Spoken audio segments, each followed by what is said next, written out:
c'est la technologie.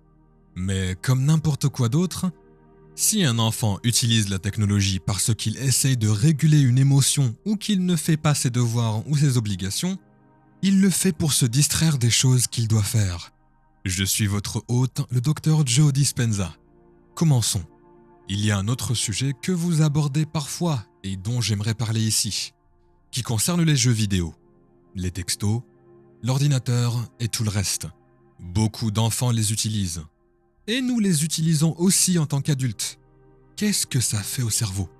Une des choses que les études ont montré, c'est que lorsqu'une personne joue à des jeux vidéo, qu'elle fait plusieurs choses en même temps ou qu'elle joue sur un ordinateur et qu'elle tue des gens, qu'elle traverse des murs, qu'elle tire sur des gens ou qu'elle atteint un certain niveau, les centres du plaisir du cerveau sont stimulés. En d'autres termes, il y a une libération gigantesque de dopamine dans le cerveau. Et cette explosion de dopamine stimule les centres du plaisir. Et cette poussée de chimie commence à réveiller le corps cérébral. Et donc, au fil du temps, la personne commence à attendre avec impatience cette sensation.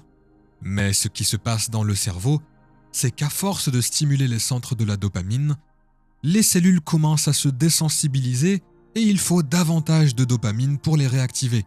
Donc les centres du plaisir commencent à se recalibrer à un niveau plus élevé. Et donc, à chaque fois qu'il joue, vous devez jouer un peu plus longtemps. Vous devez changer le jeu pour avoir le même effet. Lorsque cela se produit, les enfants, en l'absence de cette stimulation, ne peuvent ressentir du plaisir pour n'importe quoi. Alors vous dites à l'enfant « Hey, promène ton chien » ou « Hey, allons regarder le coucher de soleil » ou alors « Pourquoi tu ne vas pas rendre visite à ta grand-mère, une personne âgée ?» Et ils vont dire que c'est ennuyeux, parce que ça ne va pas allumer leur cerveau pour obtenir la même explication. Maintenant, quand ils vont à l'école et que l'apprentissage devrait être une récompense en soi, et qu'il n'y a pas ce genre de stimulation, alors leur cerveau s'éteint. La seule façon de le réveiller est de jouer la comédie, d'avoir des ennuis, de libérer de l'adrénaline pour que le cerveau et le corps se réveillent, momentanément. Et cette poussée d'adrénaline diminue en fait l'attention au fil du temps. Et maintenant, nous avons une culture qui est à la recherche du plaisir, complètement dépendante de la poussée émotionnelle. Et lorsqu'ils se retrouvent dans des situations de leur vie dans 20 ans, qui leur demanderont de se concentrer et de regarder la douleur, la perte ou le vide afin de les changer, ils vont chercher quelque chose d'extérieur à eux pour faire disparaître ce sentiment. Nous parlons donc maintenant de dépendance, de l'alcool aux drogues, en passant par tout ce que les gens utilisent pour réguler leurs émotions.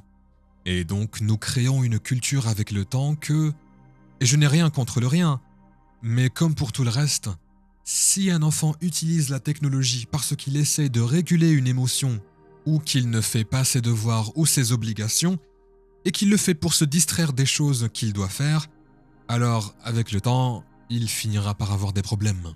Vous prenez un enfant et vous lui faites faire ses devoirs, tout finir, faire toutes les tâches ménagères, tout organiser. Il est moins susceptible de vouloir jouer parce qu'il se sent bien dans sa peau et que ce sentiment l'emporte sur les autres. Et donc, ces sites récepteurs avec le temps commencent à se désensibiliser. C'est comme vivre avec un conjoint qui vous crie toujours dessus. Il doit crier un peu plus fort pour attirer votre attention, alors que les sites récepteurs des cellules sont dans le même cas. Et quand on vient chercher du plaisir, en l'absence de cette stimulation, on ne peut trouver de plaisir à rien. Quelles sont donc les choses que les parents peuvent faire avec leurs enfants pour les stimuler ou leur faire faire autre chose que des jeux et des ordinateurs? Eh bien, il y a plusieurs choses. Premièrement, j'ai 3 enfants. Et chacun de mes enfants fait quelque chose dans la nature. C'est la règle. Mon fils aîné est un surfeur de grandes vagues. Il vit en Californie. Il surfe. Ma fille pratique l'escalade. Mon autre fils est un marin. Il passe du temps dans la nature. Et il respecte la nature. Il respecte les courants, les vagues et le vent. Il respecte le soleil et les températures. Ils aiment sortir dans la nature et découvrir l'immensité et la beauté de celle-ci. Ainsi, sortir dans la nature nous fait passer d'une vision étroite de la technologie informatique à une vision ouverte.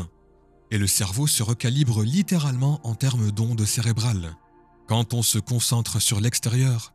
Ensuite, avec les parents, nous avions l'habitude de faire une règle de 5 secondes.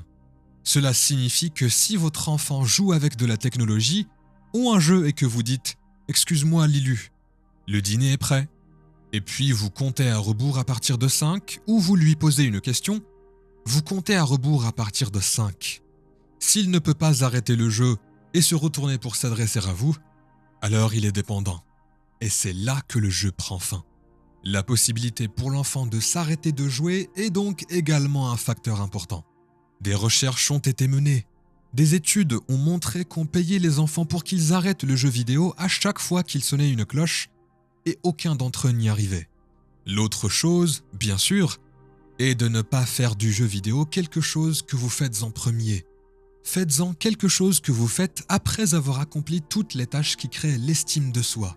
Maintenant, une fois que vous avez développé suffisamment de choses qui créent un sentiment d'estime ou un sentiment de soi, alors ils sont moins enclins à l'utiliser parce qu'ils essayent de combler ce vide ou ce manque qu'ils ne trouvent pas. Car il doit y avoir une émotion ou quelque chose de naturel qui pourrait compenser une telle technologie externe ou une telle dépendance. Non. Oh absolument. Et ceci, en passant, est vraiment en train de changer notre jeunesse. C'est malheureux, mais c'est en train de changer notre jeunesse parce que les enfants sont incroyables avec la technologie. Mes enfants peuvent utiliser n'importe quel téléphone, n'importe quel ordinateur, et naviguer bien mieux que la plupart des adultes. Le problème, c'est qu'ils ont encore d'autres compétences à développer.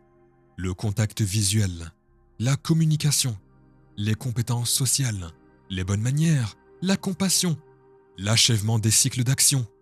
Ainsi, si l'identité de votre enfant est complètement enfermée dans Facebook, la technologie, Twitter ou les textos, et qu'il n'a pas une personnalité épanouie, il est plus disposé à s'altérer et à développer une identité qui, plus tard dans sa vie, dépendra entièrement de la régulation de ses émotions pour le plaisir.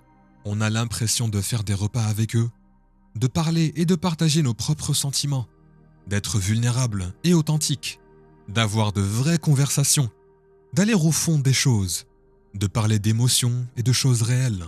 C'est tellement essentiel, encore plus nous. C'est à nous de jouer. Au lieu de blâmer les enfants, c'est à nous de nous ouvrir, n'est-ce pas? Oh, absolument.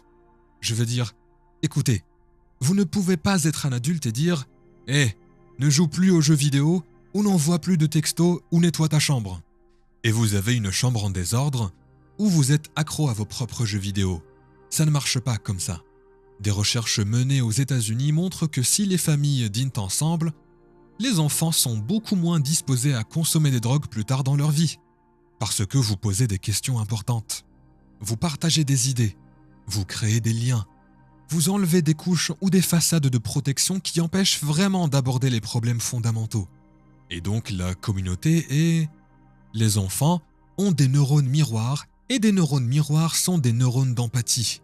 Les neurones d'empathie modèlent le comportement. Votre enfant sera donc plus disposé à agir comme vous et à réagir comme vous, car ces neurones miroirs vont modeler leur comportement. Je dis toujours que le chemin le plus rapide vers l'illumination est l'éducation de la part des parents, parce que vous devez être l'exemple vivant de tout ce que vous voulez que vos enfants soient. Votre livre s'adresse donc à tous, parents et non-parents. Il est temps de lire le livre de Joe, et ce dernier est un autre best-seller. Mon Dieu, il s'appelle « Breaking the Habit of Being Yourself, How to Lose Your Mind and Create a New One ». Pour terminer cette conversation, pouvez-vous nous parler de quelques malentendus que nous devons vraiment dissiper en ce moment? Eh bien, je pense que l'une des plus grandes questions que nous devons adresser concerne la nature de la réalité. Nous pensons que tout est solide et tout est fixe, et tout est particules et molécules. Et ce n'est pas du tout comme ça, la réalité. L'atome est 99,99 999% rien. C'est de l'énergie. C'est un espace vide. Mais notre observation est importante pour transformer les vagues de possibilités en de la réalité. Ainsi, si nous vivons dans notre vie avec le même niveau d'esprit, Nous sommes si puissants en tant qu'observateurs quantiques dans notre vie que nous gardons tout dans le même état.